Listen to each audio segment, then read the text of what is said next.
I'm David Friedman. A few days ago, I found myself in a conversation with a stranger, defending my father's views about getting the government out of education. The man I was arguing with responded that education was too important to be left to the free market. It seemed to me he had it exactly backwards.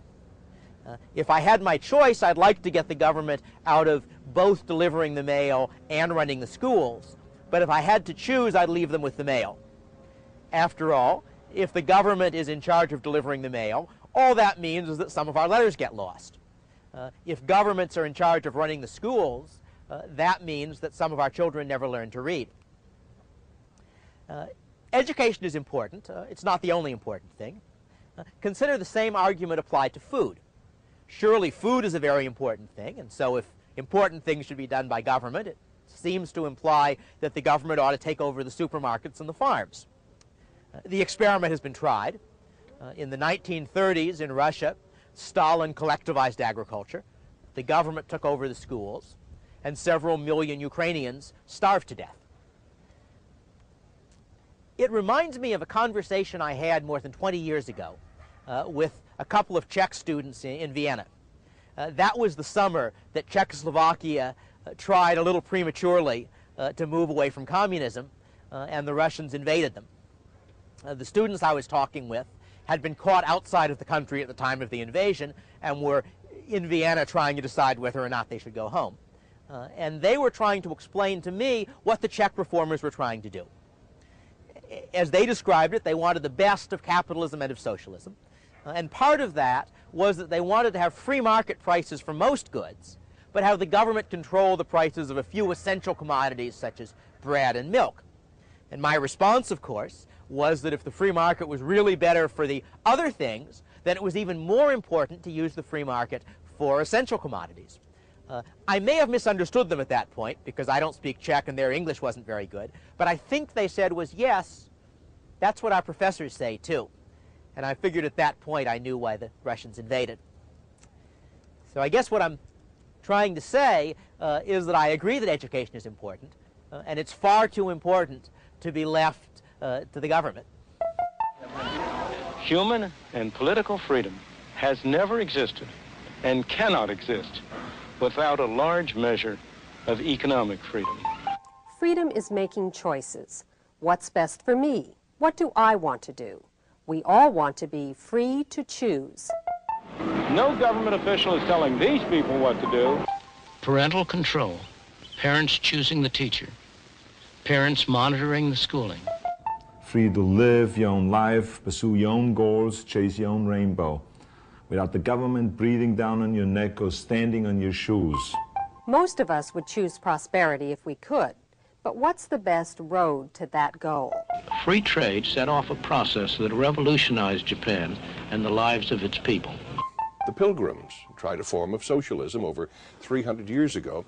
Unfortunately for their fair-minded plans, they prospered only after they were allowed to keep for themselves all the food they grew. Who says economic institutions don't matter? We may dream of a perfect world, but we all know that's not possible. Hong Kong is very far from utopia.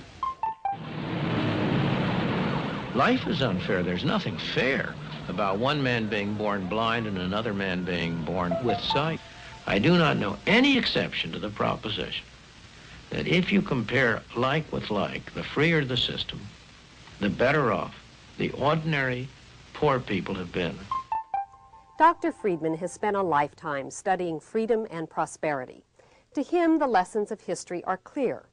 People are better off making their own choices, better off not relying on government. Free to choose is a survival kit for you and for liberty.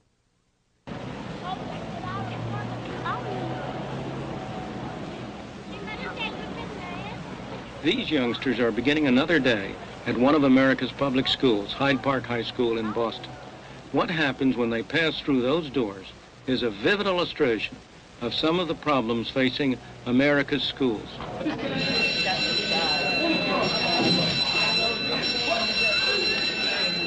They have to pass through metal detectors.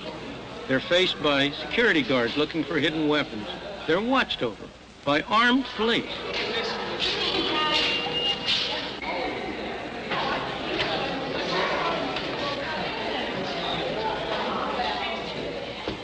Isn't that awful? What a way for kids to have to go to school through metal detectors and to be searched. What can they conceivably learn under such circumstances?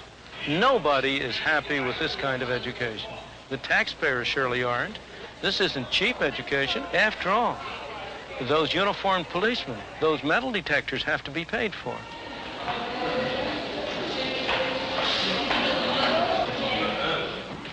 And what about the broken windows and the torn school books and the smashed school equipment?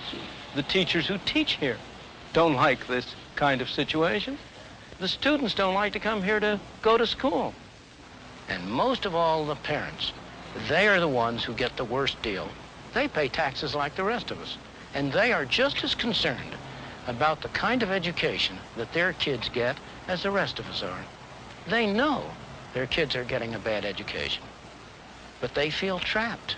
Many of them can see no alternative but to continue sending their kids to schools like this.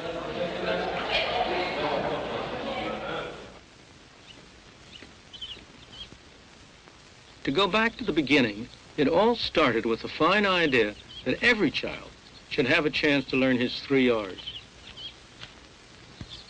Sometimes in June, when it gets hot, the kids come out in the yard to do their lessons, all 15 of them, ages 5 to 13, along with their teacher. This is the last one-room schoolhouse still operating in the state of Vermont. That is the way it used to be. Parental control, parents choosing the teacher, parents monitoring the schooling, parents even getting together and chipping in to paint the schoolhouse as they did here just a few weeks ago. Parental concern is still here, as much in the slums of the big cities as in bucolic Vermont. But control by parents over the schooling of their children is today the exception, not the rule.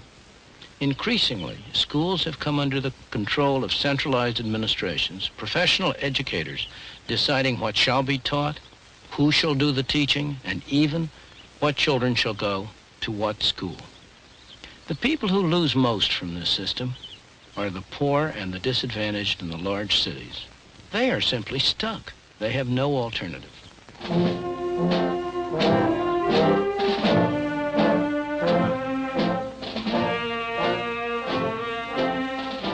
Of course, if you're well off, you do have a choice. You can send your child to a private school, or you can move to an area where the public schools are excellent, as the parents of many of these students have done.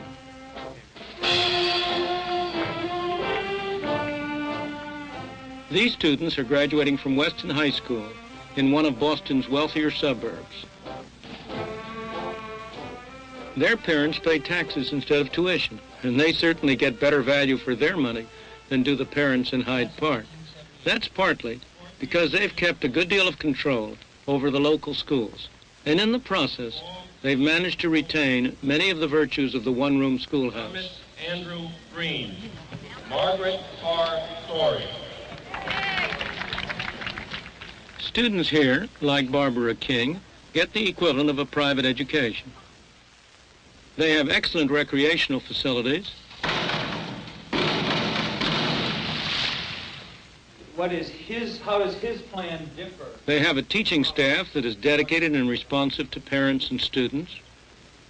Barbara. He's decisive. He's a red. There's an atmosphere which encourages learning. Yet the cost per pupil here is no higher than in many of our inner city schools. The difference is that at Weston, it all goes for education and that the parents still retain a good deal of control.